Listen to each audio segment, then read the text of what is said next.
Now we're going to hear from Beatrice from a very community-based local perspective, because Beatrice is the founder of Wanawake Mashinani, grassroots women in Mathare, Kenya, and is a grassroots organization that works in order to support women, particularly women who are victims of sexual violence, as well as providing access to social rights and healthcare as well. I have to say, I'm very grateful that Beatrice is here, because when I was in Kenya, Beatrice involved me in many different protests and campaigns for gender rights. And so I really got the full kind of experience of participating in a lot of the local activism. So thank you so much, Beatrice, for being here. We look forward to learning from you. Thanks so much, Sana. I'm very much privileged in this meeting. I first to say thank you. And Wanawake Mashinani, I want to give you a brief history about Wanawake Mashinani. Wanawake Mashinani is a grassroots movement which is based in Mathare, Nairobi, Kenya. And Mathare, for you, is the second biggest informal settlement, or rather slums. Our organization focuses mostly on women empowerment and women who are facing violations. In Mathare, there is no, we don't have access to, most of the times we don't have access to big names. Human rights violations are normalized, and police brutality is like the order of the day. Sexual violence, domestic violence, those are some of the things like have been normalized. So today I will be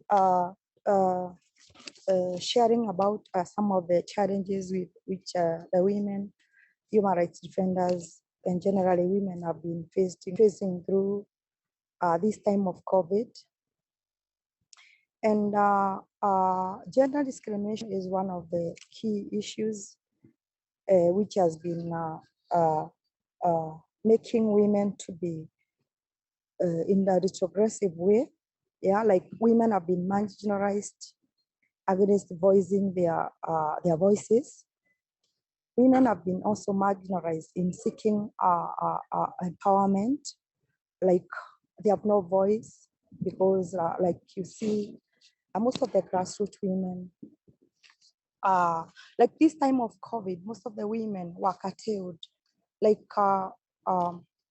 we were curtailed, we were not able to voice out these violations because of the curfews, because of the cessation. So these are some of the things. When it comes to women have been marginalized due to security concerns.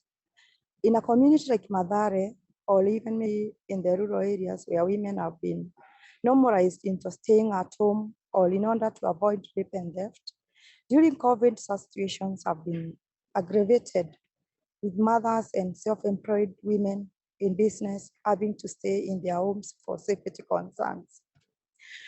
Another key concern is gender-based violence. For communities where violence has been normalized, the COVID situation has only made it worse for sensitization against domestic violence to be conducted.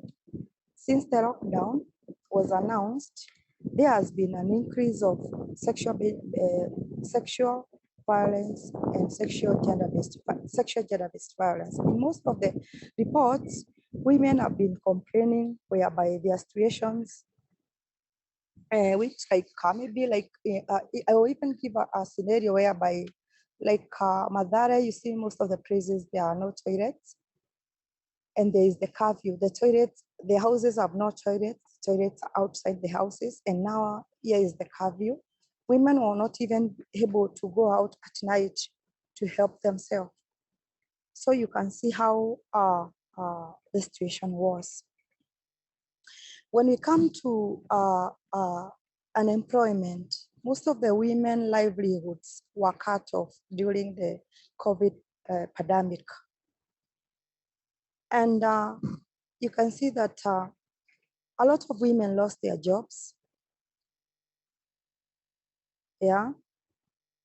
And that is where now the issue of poverty continued to escalate, because as you realize, you know, as you've heard, as you have heard that is the place where I come from. Poverty is like the norm of it's happening each and every day. Yeah.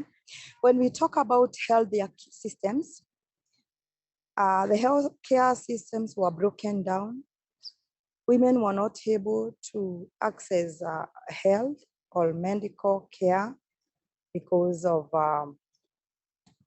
there are a lot of cases of COVID. So maybe if you're going to give birth, it was just maybe at night, you could not even access medical or medical care.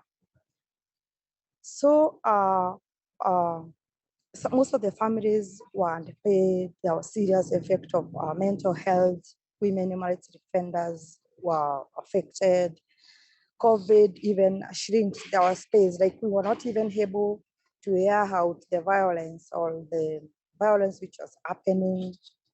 We were not even able to protest. When you protest, police come with tear gas and hit you and tear gas you and such things.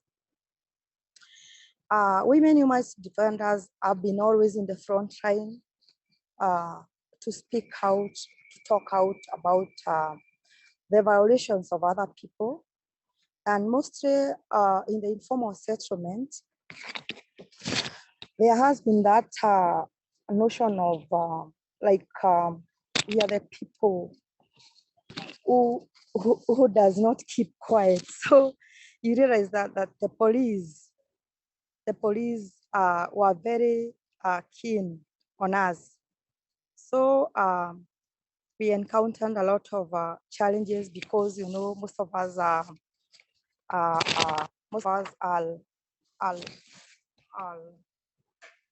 frontline workers.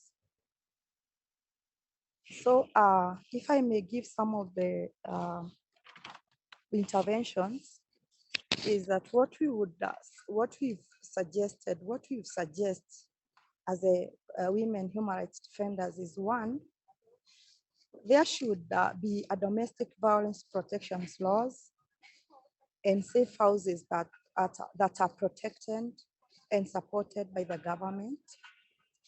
And also, we would also like to say that the imposed lockdowns risk to continue to strengthen the men's control over women's bodies and health choices, and that there is need to support, invest, and fund grassroots work and organizations, shelters, and women support groups, along with feminists and activists who are always in the front line of supporting survivors of sexual gender-based violence and human rights violations. And also, we would also like that there should be a socio-economic empowerment to discourage dependency of women on traditional means of generating income that usually marginalizes them. And also, we've also recommended that physiological support among women in professional spaces needs to be encouraged in order to allow an enabling environment amongst women in professional spaces. So those are some of the recommendations we've come up with. And we would like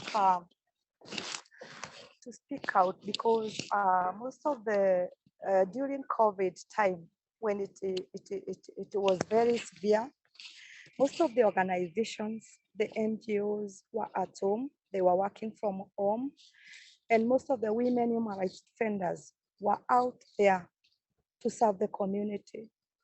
We were out there, we were left there to serve our communities, and we served our community regardless of the challenges they were facing. And those are some of the things I would like I would like to, to stop